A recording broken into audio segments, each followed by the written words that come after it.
When traveling freely, a train is subjected to resistances which vary directly with the velocity, and at 90 km per hour, this is equal to 1% of the train. The brakes, when applied, create a further resistance equal to 1/16 of the weight of the train. If the brakes are suddenly applied when the velocity is 90 km per hour, find time and distance before train comes to rest. तो यानी कि train चल रही है तो उस पर दो तरीके के रेजिस्टेंस फोर्स दिख रहे हैं, सॉरी महसूस हो रहे हैं। तो उन दोनों को हम यहाँ लिख सकते हैं एज खुद weight of the train. Brake की वजह से तो W/16 तो डायरेक्टली दे रखा है, ये कांस्टेंट है। और जो वेरिएबल पार्ट है वो ड्रैग फोर्स है, जो कि प्रोपोर्शनल टू वेलोसिटी होता है और वी होता है। दोनों ही फोर्स नेगेटिव होते हैं, पर क्योंकि हम यहीं पे नेगेटिव साइन ले लेंगे बाद में, तो यहाँ पे माइनस लेने की जरूरत नहीं है। Net force is ma, so we can write m को W/g लिख सकते हैं क्योंकि वेट के फॉर्म में दे रखा है क्वेश्चन। और a बिकम्स माइनस का dv/dt is equals to W/16 plus, और एक डेटा दे रखा है कि ये 1% होता है 25 की स्पीड पे। देखिए 90 को 25 लिखते हैं मीटर पर सेकंड में। तो इस डेटा की मदद से हम k की वैल्यू निकाल सकते हैं। क्या दे रखा है हमें कि जब 25 होगा, k इंटू 25 की स्पीड होगी, तब वेट का 100 बटा भाग लगेगा। तो k की वैल्यू W/2500 हो गई, तो we can write W/2500 into v। So now we can like cancel W and जो इक्वेशन बन जाएगी मेरी वो होगी माइनस का dv, W cancel, is equals to 1/16 plus 1/v/2500, ठीक है, इंटू g/dt। और मैं अगली लाइन में v ले आऊँगा, जगह नहीं थी क्योंकि v के पास होना चाहिए ना। सो माइनस का dv डिवाइडेड बाय 2500 वहाँ, 1600 यहाँ, और 25 को ही रहने दो, 2500 इंटू 16 को ही रहने दो। तो 25 इंटू 16 400 होता है, और 0 और तो 4 10 40,000 हो जाएगा। 10 से कैंसिल हो जाएगा तो 4000 बचेगा। तो राइट हैंड साइड क्या बच रहा है, dt डिवाइड बाय 4000, और यहाँ पे आ रहा है 2500 प्लस 16 फी, और ये आपका लिमिट आ जाएगा कितने टाइम में स्पीड 25 से 0 हो जाती है। This is simply log of, और 2500 प्लस 16v, और 16 को नीचे लिखना पड़ेगा आपको। और मैं क्यों ना इसको 25 से 0 की जगह 0 से 25 कर दूँ, उससे मेरा ये माइनस साइन हट जाएगा। So we have now 1/4000 into time t। So now we have 1/16, okay, जो कि हम एक्चुअली काट सकते हैं, 250 हो जाएगा ये। 16 इंटू 25 400 होता है, 0 एक्स्ट्रा 250 हो गया in fact. So now we can do 2500 plus 16 into 25 400, तो log 2900 अपॉन 0 डालेंगे तो 25 बचेगा, log 25 इंटू 250, और ये हमारा टाइम आ जाएगा जितने में ट्रेन रुकेगी।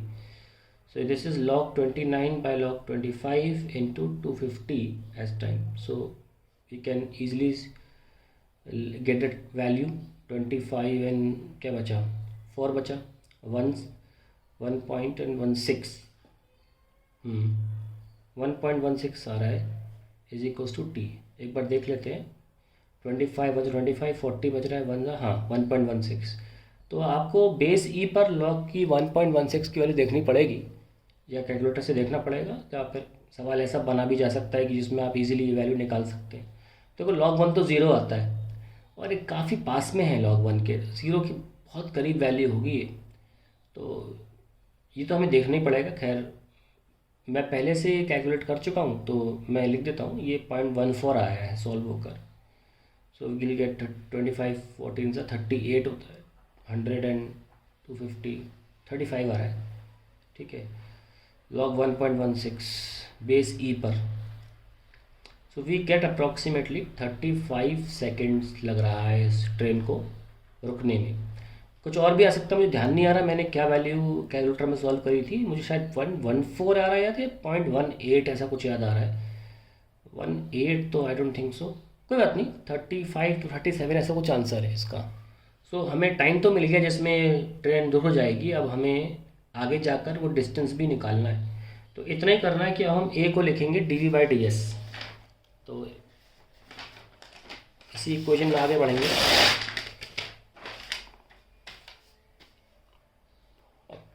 ये इक्वेशन है, बस हमने जो यहाँ dv/dt लिखा उसकी जगह लिखेंगे v dv/ds। सो v dv/ds, और बाकी w कैंसिल हो गया तो g वहाँ चला गया था। तो we have is equals to 1/16 plus v/2500 है ना, इंटू dt। और g अभी के लिए चलो इस लाइन में ही लिख लो, बाद में भेजते हैं वहाँ पे। So we have v upon 2500 plus 1600 v plus 16v, और ये जो 4000 था ना उसको ये लेने दो 40,000 इंटू जी और डी टी। और मैं माइनस साइन नहीं ले रहा हूँ, माइनस अब नहीं ले रहा हूँ, लिमिट मैं 0 से 25 कर देता हूँ, ठीक है। इससे काट सकते हो, 1/4000 आ जाएगा। और ये डी टी नहीं है, सॉरी डी एस अभी नहीं लिखूँगा, अब लिख दूँगा, डी एस वहाँ पर आ गया ना, अब डी एस लिख दूँगा।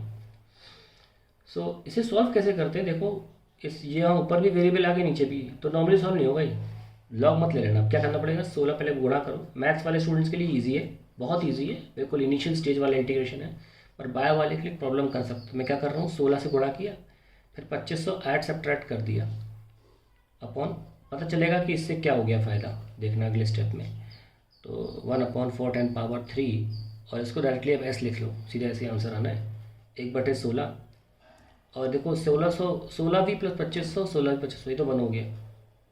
और इनफैक्ट 1 dv है ना, इंटीग्रेशन 0 से 25, चाहे तो ये 16 वहाँ ले जाओ, है ना, इसको वहाँ ले गए हम, तो यहाँ से हटा दिया हमने। और फिर ये माइनस का 2500 बच रहा है, बाकी इंटीग्रेशन में चला जाएगा upon 2500 plus 16v is equals to, ये 4 हो गया, 4/10⁻³ ये 25 आ जाएगा, है ना, minus 2500 into log of 2500 plus 16v, और 0 से 25 तक कि माइनस तो हम पहले हटा चुके हैं, इज इक्वल्स टू 1/250 s। तो we get 25 minus 2500 log of 29 वही चीज़ आ रही है, 25 इस s/250, 25 minus 500 into, I think I am correct here, ठीक है 2500 ही आएगा, इंटू वी गॉट 0.14 ना, हाँ, इज इक्वल्स टू s/250, 0.14 आया था ये। कोई कैलकुलेशन मिस्टेक तो नहीं है इसमें, हाँ, माइनस 2500 ही है, और 2500, अच्छा हाँ, डिवाइड बाय 16 नहीं किया हमने, 16 आएगा ना नीचे, ये गलती कर रहे हो, ये नहीं तो नेगेटिव आ रहा था, ठीक है।